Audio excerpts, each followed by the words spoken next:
ओम शांति। ईश्वरीय सेवा।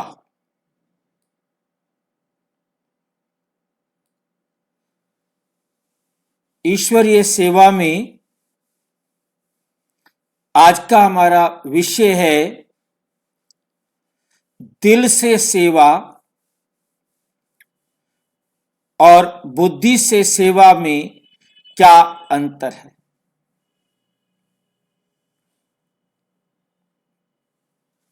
एक हम सेवा करते हैं दिल से और एक सेवा करते हैं बुद्धि से। इन दोनों में क्या अंतर होगा, कौन सी सेवा अच्छी होगी,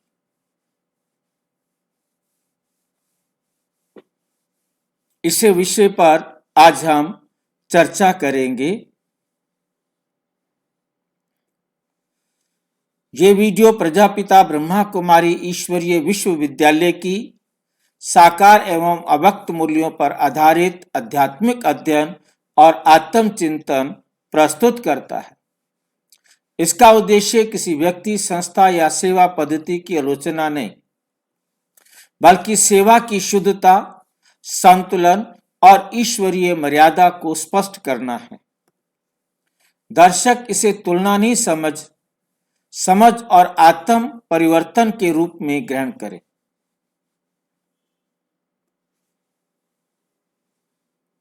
विषय है दिल से सेवा और बुद्धि से सेवा में क्या अंतर है। सच्ची सेवा कौन सी है? हाँ जी, स्क्रीन को ठीक कर लीजिए भाई जी। स्क्रीन नहीं आ रही है? नहीं आ रही, उल्टी आ गई है स्क्रीन।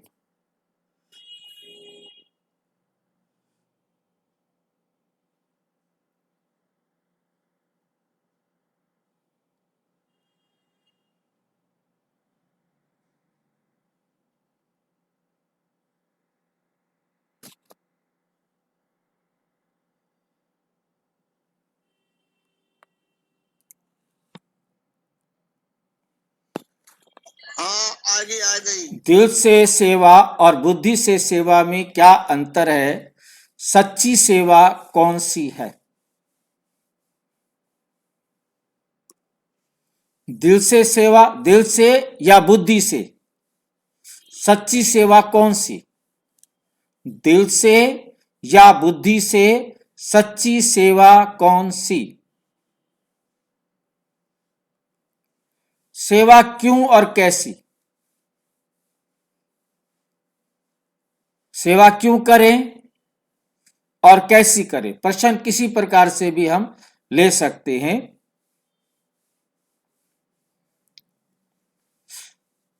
हर आध्यात्मिक मार्ग पर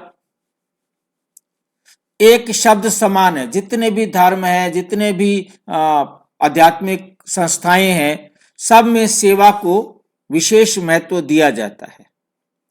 सब सेवा का अपना पार्ट बजाते हैं, सेवा पर जोर भी देते हैं। सेवा करो, कार सेवा करो, कैसी सेवा करो। तो आज हम इस सेवा विषय पर चर्चा कर रहे हैं कि सेवा कैसे करें, क्या करें, कौन सी सेवा अच्छी है। पर प्रश्न ये है, क्या हर सेवा समान फल देती है? सबसे पहली बात ये सोचनी है कि जितनी भी सेवा के तरीके हैं, सेवाएं हैं, क्या सभी सेवाओं से समान फल मिलता है? क्या कहेंगे?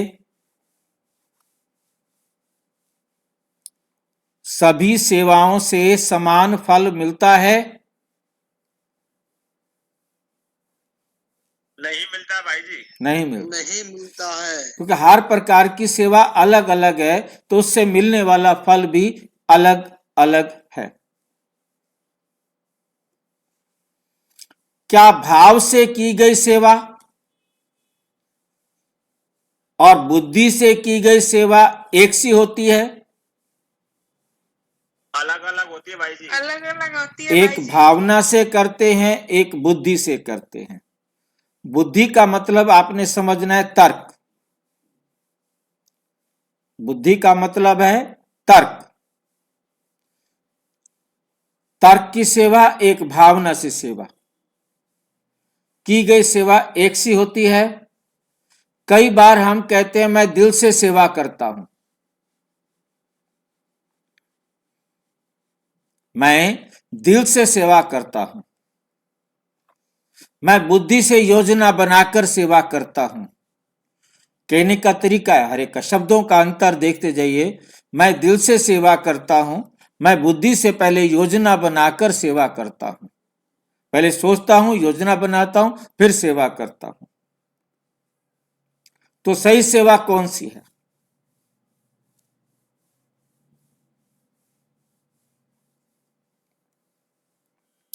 आज हम इस भावना से नहीं, हम मुरली के प्रमाण से समझेंगे बाबा ने मुरली में क्या कहा है। हम इसे भावना से नहीं कि मेरी भावना क्या है। हर एक की भावना अलग अलग हो सकती है। हर एक कोई ना कोई कहेगा ऐसी सेवा अच्छी है, तो कोई कहेगा ऐसी सेवा अच्छी है। पर तो हम बाबा क्या कहते हैं, बाबा के मुरली के प्रमाण से समझेंगे कि हमें कौन सी सेवा करनी चाहिए। सेवा का ईश्वरीय अर्थ क्या है? दुनिया में सेवा बहुत है, बहुत प्रकार की सेवा है। आप वहां पर क्या बोलते हैं, खाना खिलाने की सेवा करें, आप सफाई की सेवा करें, आप कुछ भी सेवा करें, ठीक है नहीं। सेवा करनी है, एक शारीरिक सेवा है, कैसी भी सेवा है, अलग अलग प्रकार से दुनिया में बहुत है सेवा के रूप। परंतु परमात्मा के अनुसार सेवा का क्या मतलब है? ईश्वर किसे सेवा कहते हैं? दुनिया में तो सेवाएं बहुत है, परंतु ईश्वर के परमात्मा की डायरेक्शन में सेवा का मतलब क्या है? पहले तो हम सेवा का मतलब समझें, और वो भी परमात्मा की डायरेक्शन पर। परमात्मा किसे सेवा कहते हैं? साकार मुरली। सेवा का अर्थ बहुत ध्यान से समझना है, तभी सारा अर्थ हमें सारे प्रश्न को समझ सकेंगे। सेवा वही है जिससे आत्मा का कल्याण। बाकी दुनिया में सेवाएं बहुत हैं, परंतु सेवा की परिभाषा हमारी ईश्वरीय विश्वविद्यालय की परमपिता परमात्मा के द्वारा जो सेवा की परिभाषा दी है वो ये है, सेवा वही है जिससे आत्मा का कल्याण हो। जिससे क्या हो? आत्मा का कल्याण हो। सेवा केवल काम करना नहीं, दौड़ भाग करना नहीं, कार्यक्रम नहीं। ये काम कर रहे हैं हम, ये सेवा है। दौड़ भाग कर रहे हैं, सेवा है। कार्यक्रम कर रहे हैं, सेवा है। प्रोग्राम कर रहे हैं हम। सेवा आत्मिक लाभ पहुंचाना। सेवा का मतलब तब है उससे क्या आत्मा को लाभ हो रहा है। यदि आत्मा को लाभ हो रहा है तो वो सेवा है। चाहे वो मैं आत्मा अपना लाभ कर रही हूं, चाहे मैं आत्मा औरों की और आत्माओं को लाभ पहुंचा रही हूं। यदि आत्माओं का उत्थान हो रहा है तो सेवा है। हमने बहुत भाषण किए परंतु किसी आत्मा का उत्थान नहीं हुआ, कोई सेवा नहीं। आपने करोड़ों पर्चे बांटे परंतु किसी आत्मा का उत्थान नहीं हुआ, क्या हुआ? सेवा हुई? सोचो। भाग दौड़ करना, जो कुछ भी करना, मेन बात उसमें ये देखो कि आपने जो दिया।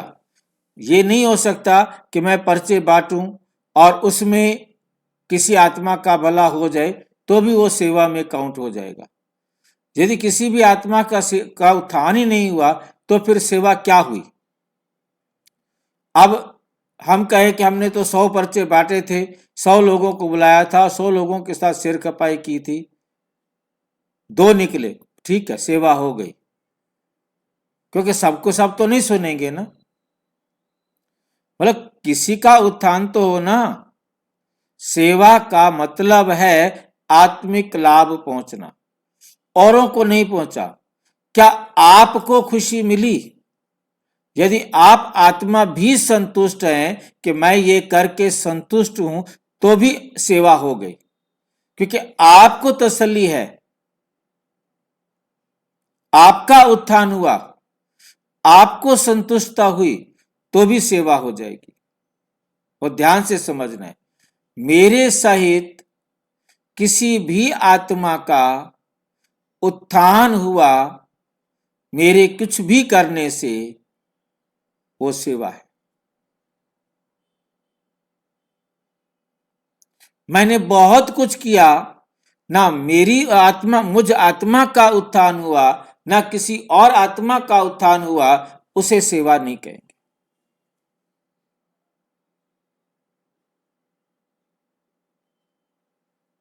कोई डाउट है तो पूछो।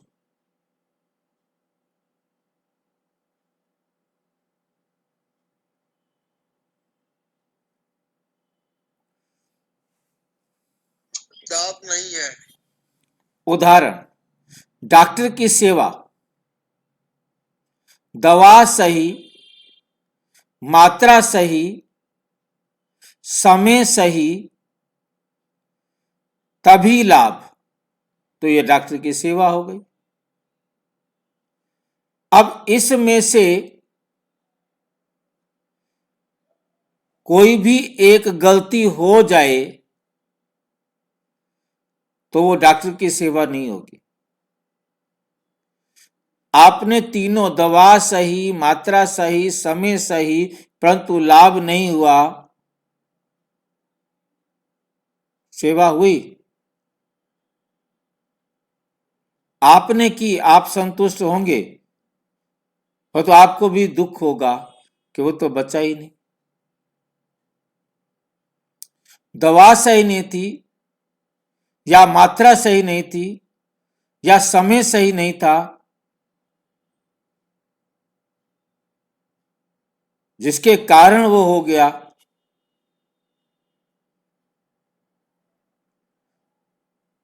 तब भी सेवा नहीं। सेवा तब भी है जब कुछ लाभ हुआ। ये जिस्मानी उदाहरण है। बाबा रूहानी उदाहरण के हिसाब से समझ रहे होंगे आपको कि हमने सेवा की, यदि मेरे को संतुष्टता है, क्योंकि मैं किसी को समझा रहा हूं, वो नहीं समझ पाया, नहीं समझा उसने, कोई बात नहीं, आप खुश है ना? आपने दिल से एक एक बात उसे समझाने का प्रयास किया, उसने नहीं सुना, कोई बात नहीं, आपका तो ज्ञानवर्धन हुआ ना, आपकी खुशी गायब तो नहीं हुई ना, आपका उमंग उत्साह तो ढीला नहीं हुआ। यदि आप उमंग उत्साह ढीला कर बैठे, मेरे को समझाना नहीं आता, मेरे से कोई समझता नहीं है, हम समझा नहीं पाते, हम ये भी हमारा पतन हुआ, ये भी हमारी गिरावट हुई, ये भी हमारी सेवा के विरुद्ध हो गया।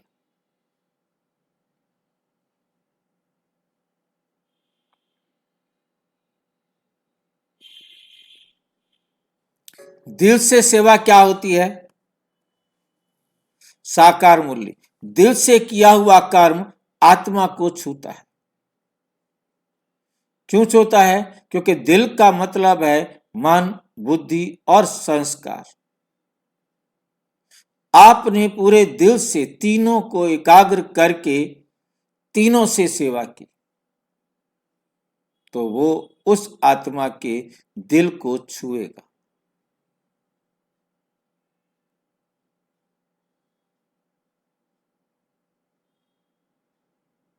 दिल से सेवा करने का मतलब बहुत अच्छी तरह से समझना है, बहुत अच्छी तरह से उस विषय को, उस बात को स्टेप बाय स्टेप एक्यूरेट, जैसे मुझे समझ में है ऐसे मैंने भी उसको समझाया।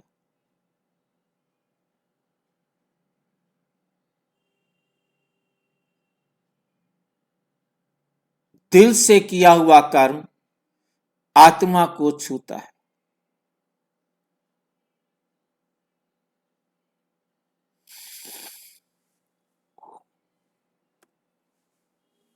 दिल से सेवा की विशेषता भावना प्रधान, करुणा और अपनापन। दिल से सेवा की विशेषताएं क्या है?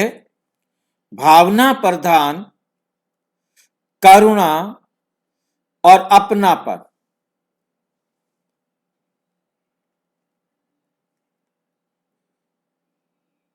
सबको अपना समझेंगे, सभी आत्माएं मेरे बाप के बच्चे हैं, हम सब एक ही लक्ष्य के हैं, हम सबका लक्ष्य एक ही, घर एक ही, और मेरे को खुशी तब है जब इनको खुशी मिले। जब इस प्रकार से हम सेवा करेंगे, इसे कहते हैं दिल से सेवा करना।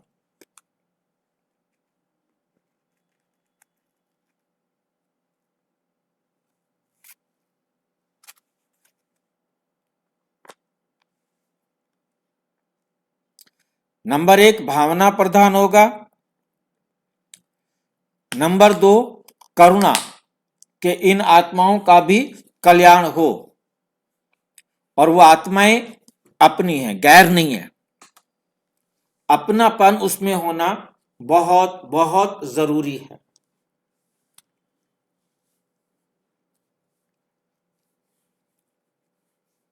त्याग का भाव, सामने वाले के दुख से जुड़ाव।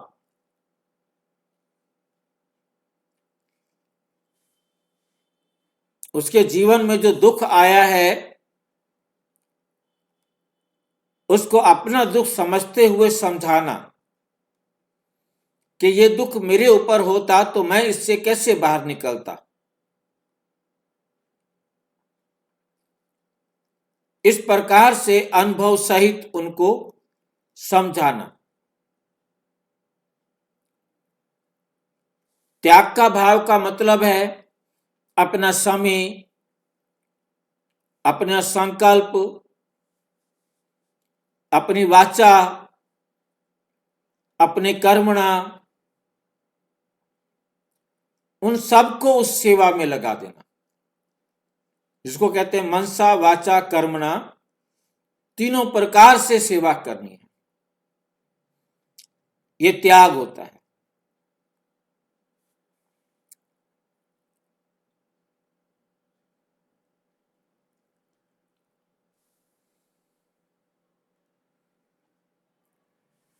उदाहरण, भावना वाली सेवा को आप अच्छी तरह समझ सकते हैं, क्योंकि जो माँ है वो अच्छी तरह समझ सकती है।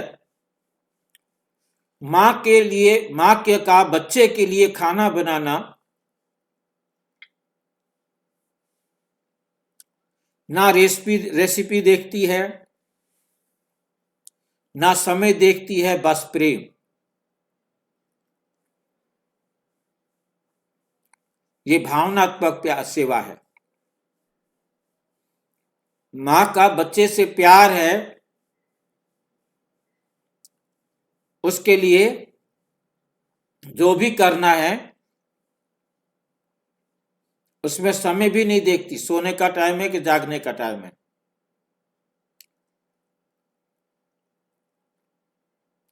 बस प्रेम।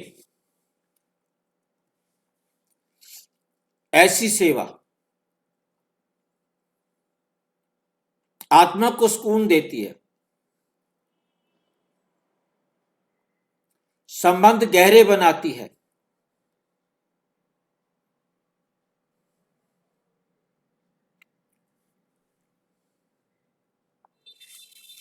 लेकिन खतरा, इस भावना में खतरा भी होता है।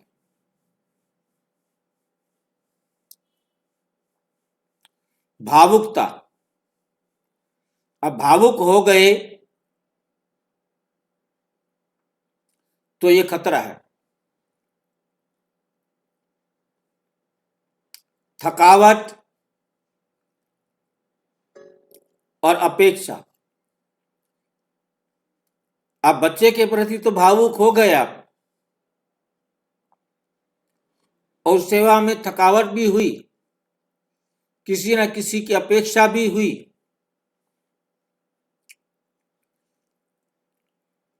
क्योंकि इसमें भावुकता, थकावट, अपेक्षा, ये खतरा है। मेरी सेवा को समझा नहीं, मैंने इतनी सेवा की, मेरी सेवा को समझा नहीं, दुख। जब बच्चे वही बड़े हो जाते हैं तो उनको, उनके द्वारा जब पता लगता है, बच्चे पेरेंट्स को इग्नोर करते हैं, मेरी सेवा को समझा नहीं, मैंने इतनी सेवा की, उसका रिजल्ट ये मिला, उसका दुख भी होता है। फिर बुद्धि से सेवा क्या होती है?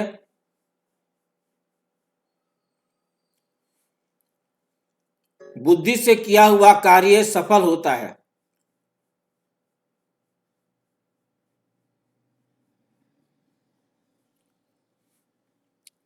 बुद्धि से सेवा की विशेषताएं, योजना, मर्यादा, उसमें योजना भी होती है, उसमें मर्यादा भी होती है, समय और साधनों का संतुलन होता है। फिर दूरदृष्टि,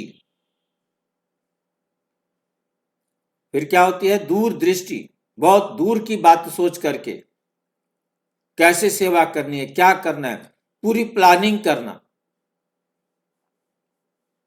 उसे कहते हैं बुद्धि की सेवा।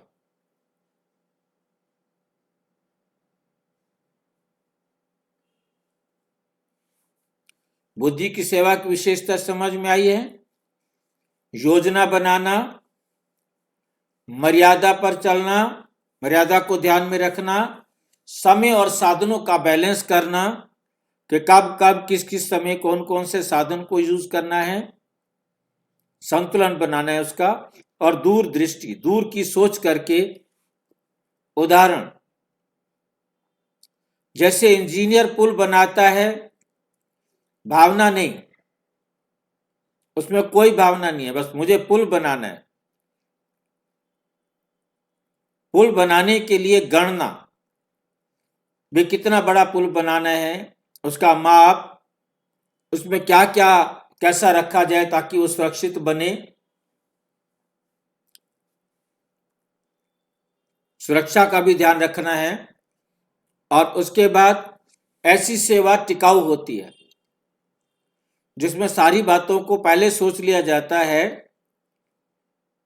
उसमें क्या क्या थ्रेट्स आएंगे, क्या क्या दिक्कतें आएंगी, वो दिक्कतें, सारी समस्याओं का अच्छी तरह प्लानिंग करके उस सेवा को किया जाता है।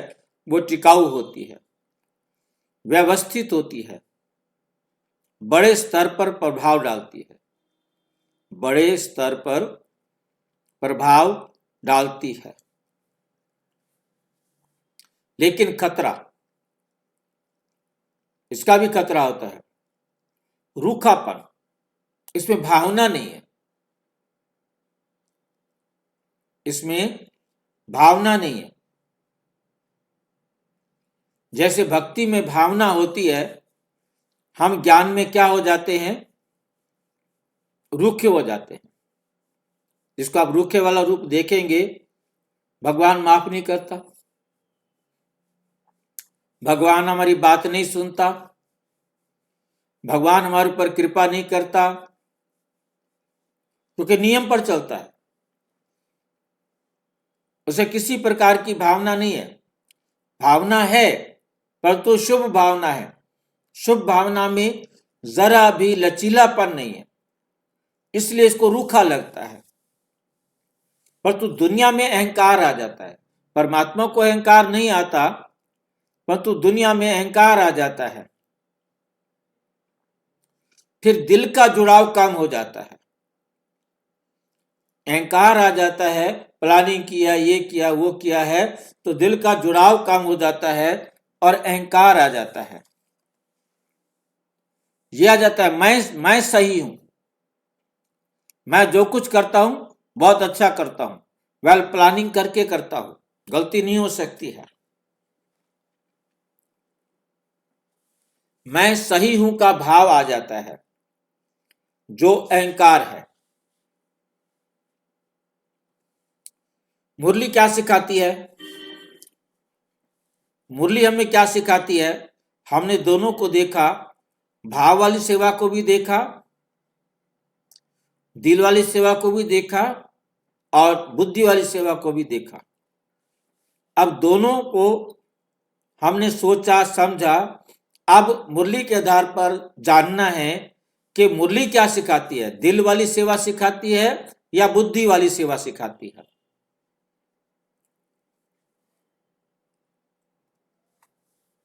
साकार मुरली 19 फरवरी 1985। दिल और बुद्धि दोनों को साथ लेकर चलो।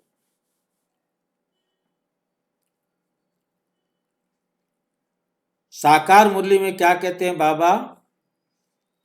19 फरवरी 1985 की है साकार मुरली। दिल और बुद्धि दोनों को साथ लेकर चलो।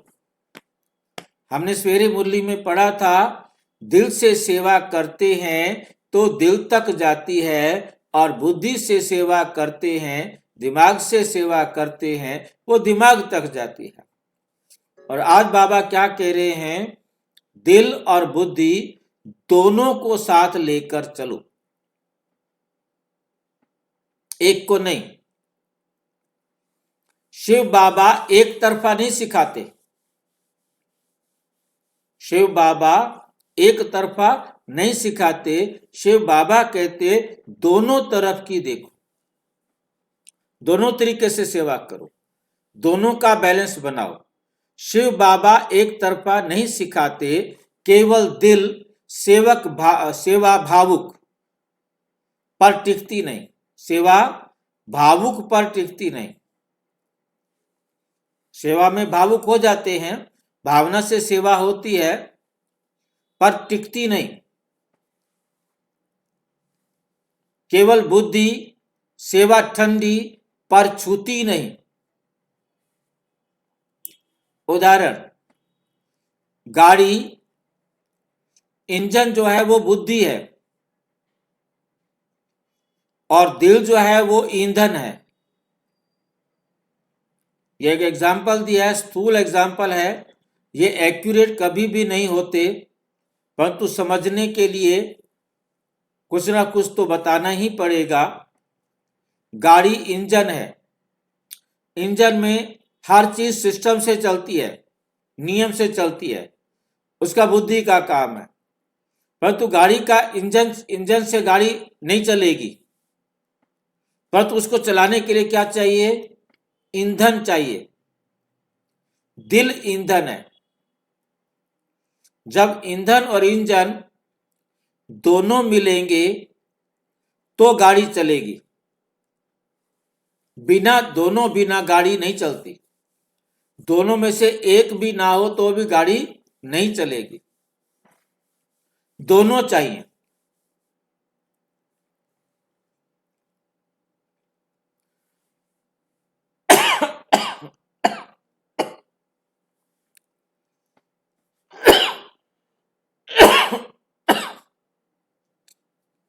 सेवा में अपेक्षा कैसे बंधन बनती है? सेवा में अपेक्षा कैसे बंधन बनती है? साकार मुरली 9 मार्च 1981। अपेक्षा से किया हुआ कर्म बंधन बन जाता है। अपेक्षा से किया हुआ कर्म बंधन बन जाता है। कोई भी काम अपेक्षा से किया जाए, अपेक्षा किसे कहते हैं? कौन बता सकता है? किसको समझ में आता है अपेक्षा? कोई समझाए मुझे। किसी से उम्मीद रखना भाई जी। उम्मीद रखना। और यदि हमने अपेक्षा से किया हुआ कर्म बंधन बन जाता है। हमने कोई भी काम किया, उसमें कोई भी प्राप्ति की इच्छा रखी है तो बंधन बन जाएगा। प्राप्ति की इच्छा हमें उसमें बांध देगी। हमने कोई प्राप्ति की इच्छा नहीं रखनी, हमने सिर्फ सेवा करनी है। उसका रिटर्न मुझको क्या चाहिए? नहीं चाहिए, मुझे कुछ नहीं चाहिए।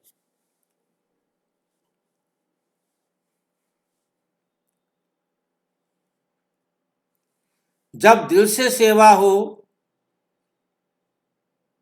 और अंदर कोई चाह हो, इच्छा हो, मान मिले, सारे के वाह वाह भाई साहब बहुत अच्छे हैं, बहन जी बहुत अच्छी है, पहचान मिले कि यही है, वो बहुत अच्छा सुनाता है, बहुत अच्छा समझदार है, ये अपेक्षा है आपकी, प्रशंसा मिले, ये अपेक्षा है आपकी, तो सेवा मुक्त नहीं रहती, बोझ बन जाती है।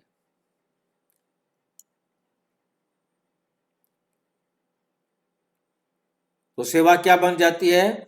बोझ। क्योंकि नाम मान शान के लिए सेवा करेंगे और नाम मान शान सेवा में से कुछ भी कम अधिक हुआ तो आप भारी हो जाएंगे, आपके ऊपर प्रभाव पड़ जाएगा उसका। किसी ने मेरी मान शान कुछ नहीं किया, किसी को अच्छा ही नहीं लगा, मतलब आपको प्रशंसा नहीं मिली, आपका मान नहीं हुआ, आपका नाम नहीं लिया गया इतनी सेवा करने के बाद, तो आप दुखी होंगे। दुखी हुए तो बंधन है, वो बोझ है वो। उदाहरण, बीज बोकर किसान रोज मिट्टी खोद खोद कर देखे फूटा कि नहीं फूटा, फिर उसे दबा दे, फिर अगले दिन फिर उसको खोल के देखे फूटा कि नहीं फूटा, वो नहीं फूटेगा,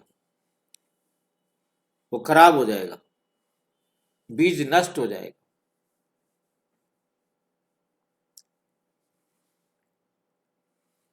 बुद्धि से सेवा में अहंकार का खतरा,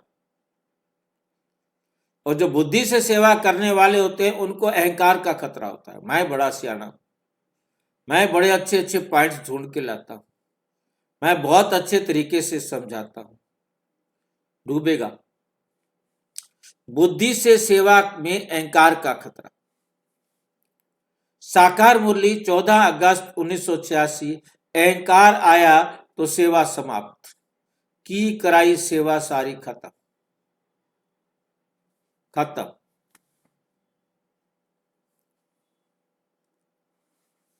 जब बुद्धि कहे मेरी योजना सर्वोत्तम है, मेरे बिना सेवा नहीं चल सकती, हो गई ओम शांति। मेरे बिना सेवा नहीं चल सकती,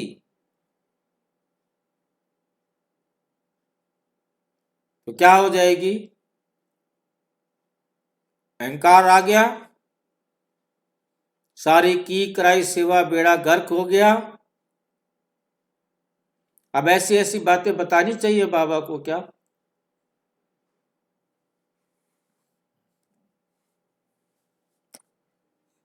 तो सेवा रहती है, ईश्वरीयता निकल जाती है। सेवा तो रहती है, आपने सेवा की है, परंतु उसमें से ईश्वरीयता निकल जाती है, ईश्वरीय गुण गायब, ईश्वरीय संतुष्टता गायब, शांति गायब, सुख गायब, आनंद गायब, शक्ति गायब।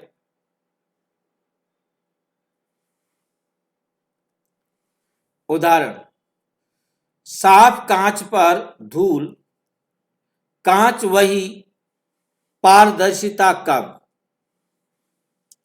सच्ची सेवा का सूत्र क्या है? निर्मल भाव, और स्पष्ट बुद्धि। भाव निर्मल हो, उसमें कोई मैल ना हो, बुद्धि स्पष्ट हो, तब समझो सच्ची सेवा।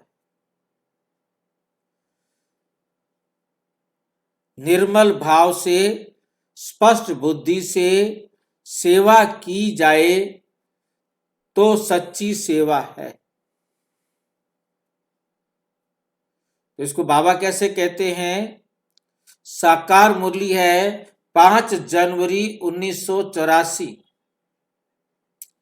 कर्म करते हुए न्यारा बनो। जो जितना न्यारा होगा, कर्म से न्यारा, कर्म करते हुए कर्म फल की कोई भी इच्छा नहीं हो, इसको कहते हैं न्यारा बनो।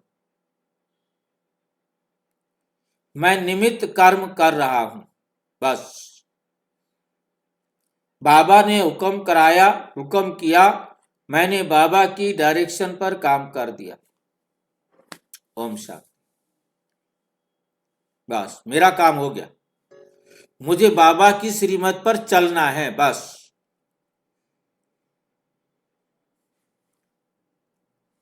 सच्ची सेवा, दिल से अपनापन, बुद्धि से मर्यादा, आत्म अभिमान में स्थिरता। सच्ची सेवा कौन सी है? दिल से अपनापन, बुद्धि से मर्यादा, आत्म अभिमान में स्थिरता।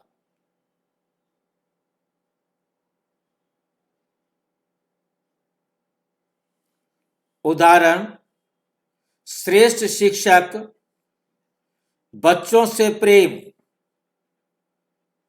लेकिन नियम भी स्पष्ट।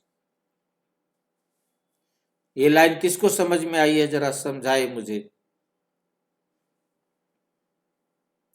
श्रेष्ठ शिक्षक, बच्चों से प्रेम, लेकिन नियम भी स्पष्ट। कौन बताएगा?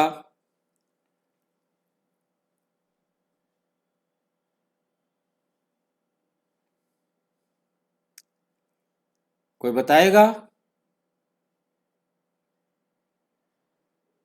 जैसे शिव बाबा कितना श्रेष्ठ शिक्षक है, सारी आत्माओं से प्रेम करते हैं, परंतु नियम नहीं तोड़ते।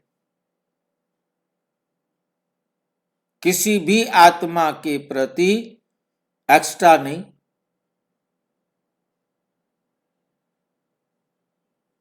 न्यारे और प्यारे, नियम में न्यारे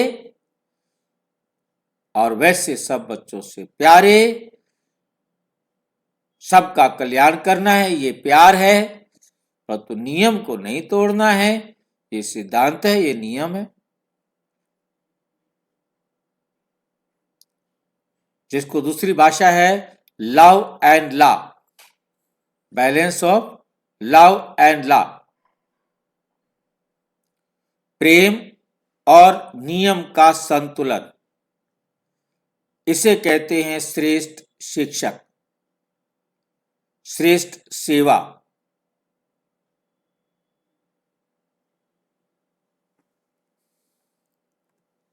संगम युग में सेवा का विशेष महत्व। साकार मुरली 10 फरवरी 1990। अभी हर सेवा भविष्य का भाग्य बना रही है।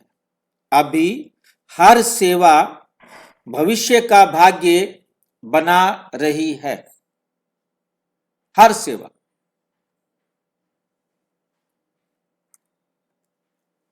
सेवा केवल दूसरों के लिए नहीं, मेरे सहित सबकी सेवा स्वयं का भाग्य निर्माण, मेरा भी भाग्य का निर्माण हो और सबका भाग्य का निर्माण हो। सेवा केवल दूसरों के लिए नहीं, सेवा स्वयं का भाग्य निर्माण। दिल शुद्ध, दिल शुद्ध का मतलब क्या है? राज्य अधिकार। कौन सा राज्य? आपका दिल शुद्ध है तो आप बाबा के दिल तख्त के अधिकारी हैं। और बुद्धि शुद्ध तो श्रेष्ठ पद। भविष्य में आपको क्या मिलेगा? श्रेष्ठ पद मिलेगा। निष्कर्ष, अंतिम स्पष्टता। केवल दिल से सेवा, भावुक लेकिन अस्थिर। भावुक होंगे लेकिन अस्थिर होंगे। अस्थिर का मतलब हलचल में होने वाले। केवल बुद्धि से सेवा व्यवस्थित होगी, हलचल तो नहीं होगी लेकिन शुष्क, सूखी होगी, ड्राई होगी, क्योंकि वहां नियम पर ध्यान दिया जाता है। भावना में थोड़ा सा लचीलापन, हलचल होती है। दिल प्लस बुद्धि इज इक्वल टू ईश्वरीय सेवा। दिल और बुद्धि दोनों को जोड़ दो तो वो बन जाती है ईश्वरीय सेवा। साकार मुरली 25 दिसंबर 1982। बच्चे, सेवा ऐसी करो जो स्वयं को भी हल्का करे और दूसरों को। स्वयं का भी कल्याण हो और दूसरों का भी।